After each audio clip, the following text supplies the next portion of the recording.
Hello, this is RICKY, the Android guy.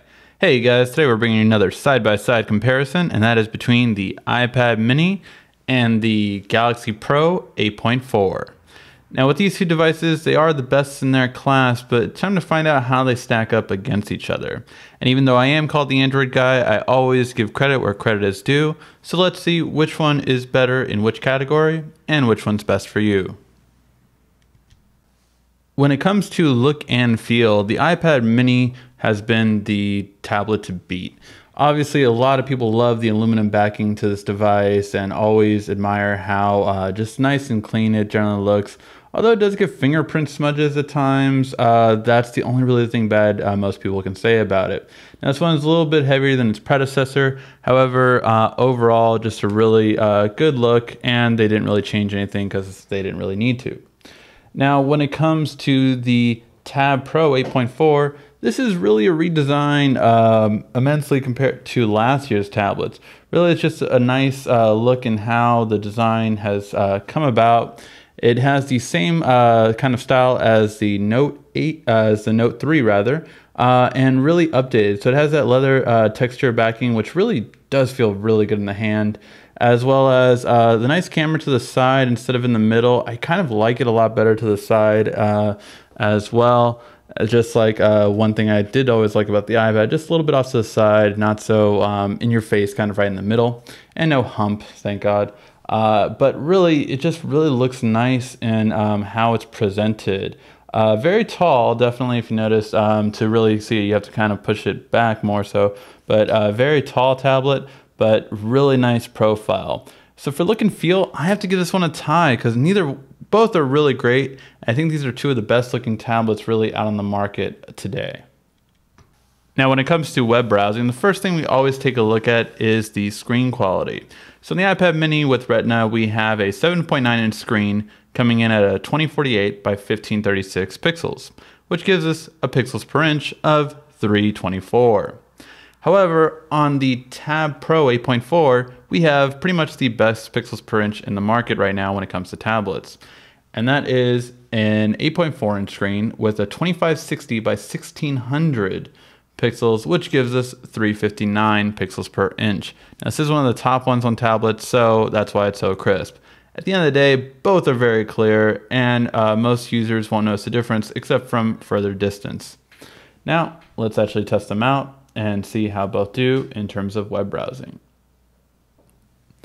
Now, we picked this website because it is a complex website, so it takes a little bit longer to load.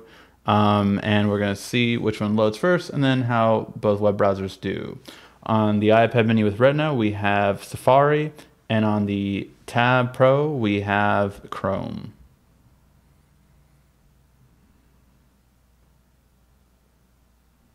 And both are still loading. Again, this is a very heavy website. Most websites will load much quicker than this. And it seems that this one loaded first, and then this one followed. Okay, now let's do scrolling. Both are really good with scrolling, and then all the way up. Oops, damn it. So this is one thing that I've pointed out before on Android that I like a lot better. You can scroll all the way to the top and bottom a lot quicker. And the reason why I say that is because it's a lot nicer if you have to go all the way to the bottom to either get a desktop version of the website or careers or about us or anything like that. You can get a lot quicker with Android, which is one thing I like about the regular web browsing. Pinch to zoom, let's try it out. Both are very good. All right, now double tap.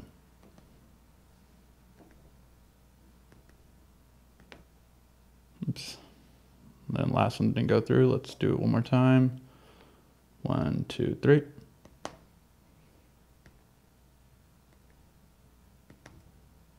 So the iPad mini seems to be a bit quicker on zoom tap, double tap in. This seems to be quicker on double tap out. Both are just really good web browsers. Although I like the scrolling a little bit. Well, no, honestly, I'm going to have to give both these a tie just because they both do really well in web browsing. The one thing I do give one credit to the Tab, of course, is that with the multi-window feature, you can, of course, have two features. So you can have internet while viewing your email or anything else such as that. So a really nice feature for that purpose. Now, when it comes to music playback, both speakers are at the bottom of the devices and both of them are stereo speakers. So we're going to go to the iPad mini, then the tab, then back and forth. And let's go. Crazy how the game is changed. The lights go on, they scream my name. The curtain goes down, I remain the same. But all that money don't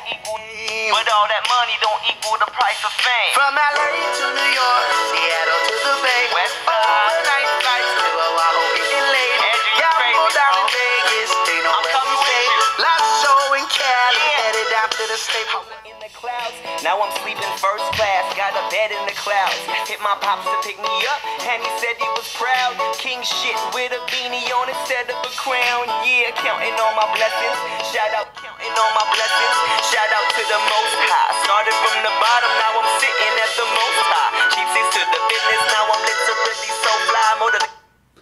So hopefully you hear that through the mic. I've tried to improve the quality on it, but definitely in the studio, the Tab Pro is definitely the winner. Much louder, especially on some of the bass parts. Like you can't hear the vocals as clear on the iPad mini in comparison to that. And I've never had any problems with the iPad mini, mind you, on a one-on-one basis, but comparing them side to side, this is just clearly better.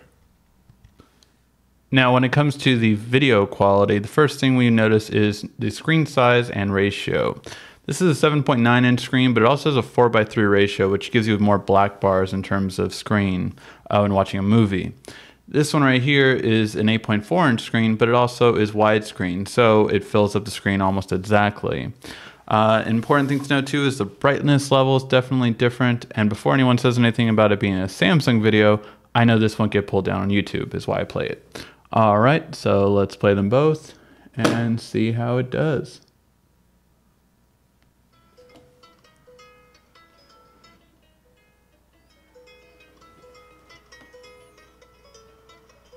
You gotta see this. You gotta see this. You need to see this. Guys, you need to see this.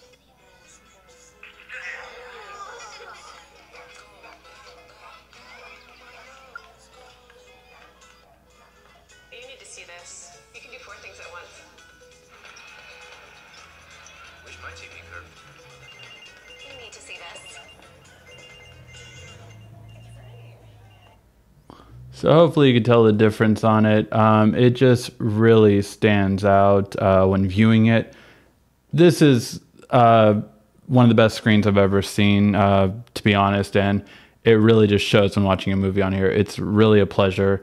Probably even better than my other tablets that I've used in the past. This is my favorite for watching movies. Now, when it comes to the camera on these two devices, they both borrow from their latest phone series. So for the Tab series, it borrows heavily from the new UI we've seen on the S5, where you have the circle and very clean looking feature, and on the iPad mini, we see the same kind of features that only the iPhone 5S had. So really nice redesign on both counts. However, in terms of features, this one did have a little bit more, such as the features of the live filters, which the iPhone has, but the iPad mini is missing. As well as of the modes, you do have the same HDR, but you also have things like best face, and you just have a lot more beauty face, a lot of features that this one does not have, of course. But what about the quality? That's going to be the most important feature overall, so let's take a look. So first thing we're going to go over is the detail on the rear camera, 8 megapixel versus 5 megapixel. But that doesn't always matter until we actually see the results. With these two, however, we did see a big difference in the clarity and focus. Definitely clear text right here, especially you can see it in the gamepad area.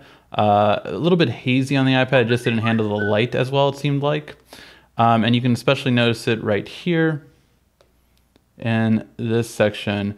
The start and select button definitely are not as clear, unfortunately, comparing the two, and as well the Bluetooth symbol. Just again, a little bit more faded.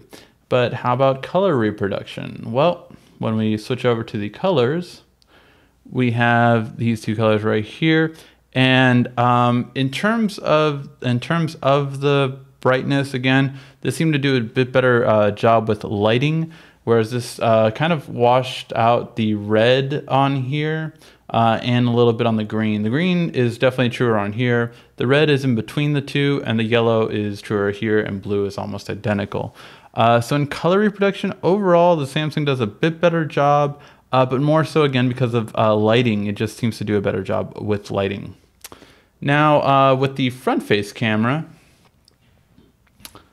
both did a good job, really. There was not a huge difference between these.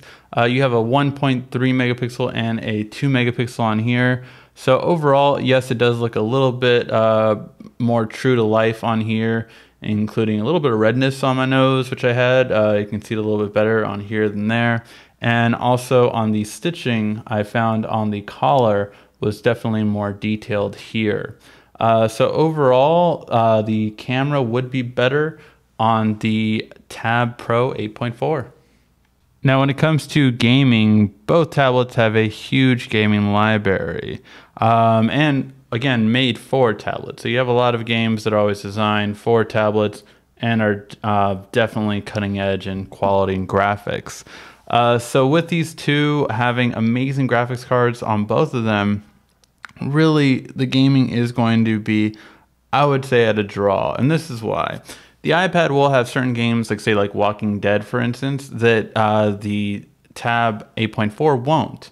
However, the Tab 8.4 will have things like emulators that work much better on here.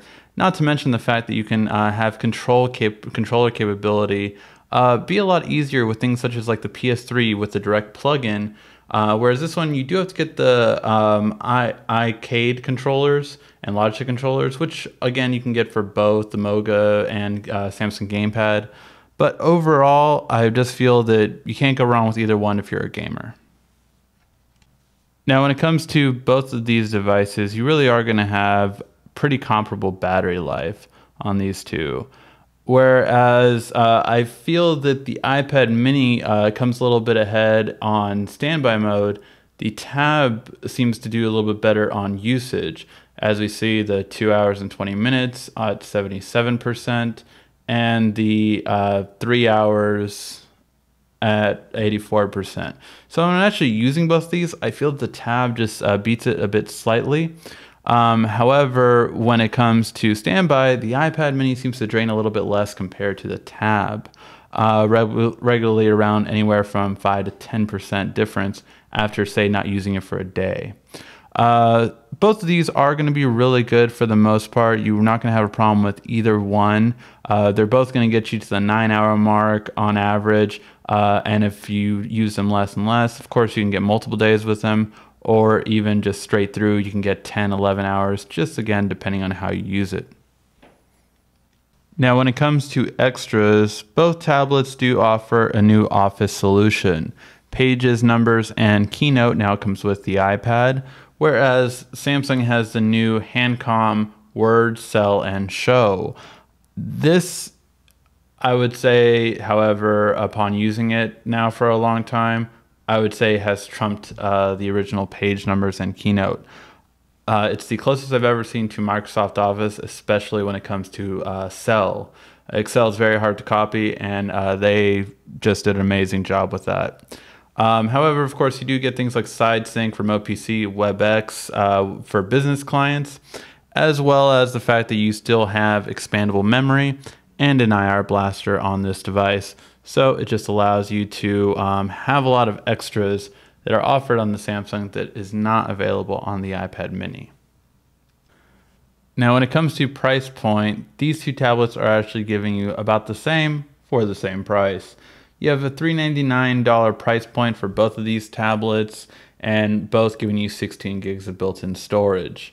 Both are highly rated, as you can see, in places where you can purchase them, and both give a lot for your money. So overall, is one better for price point or bang for the buck? No, both give you comparable items for the same types of technology. Therefore, we will go for price point being a draw. And now let's tally them up to see who won. When it comes to look and feel, both of these tablets are great, so you're not going to go wrong with look and feel for either one. When it comes to web browsing, they both really are very good web browsers. Neither is a bad one, so therefore it will be another draw. When it comes to music and movies, it just seems that the Tab Pro has a slight edge, having better speaker quality as well as better visual quality when it comes to watching movies. When it comes to the camera, it does actually pan out that the Pro is going to be better as well, simply for the fact that higher resolution megapixel on both the rear and the front camera seem to actually be worth it when it comes to lighting exposure as well as just plain features. When it comes to gaming, both are going to be great with gaming. Neither one really can go wrong, with both gaming experiences being very well off. The iPad mini does, as I pointed out, have better game releases sometimes, such as things like The Walking Dead, which are not available on Android. However, Android is known for its emulators, so you can play lots of games from the PlayStation era, as well as the SNES era, and other games like that.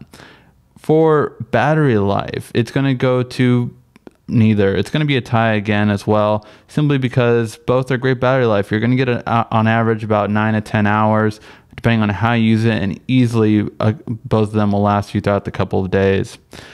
When it comes to extras, the Tab Pro is going to take it just simply for the fact not only of a couple more software extras, but mainly the hardware extras of expandable storage and, of course, IR Blaster as always. When it comes to price point, neither will take it as well, simply for the fact that both are priced at the same for the same amount of storage. So when we tie them all up, the Tab Pro 8.4 does take it. Both tablets are really well off, and both tablets you will be happy with. However, when comparing them side by side, it seems that the Tab Pro did have a couple better features in certain categories compared to the iPad mini. Hopefully you liked this. If you did, please give a thumbs up at the bottom. Thank you for watching. This has been RICKY, the Android Guy.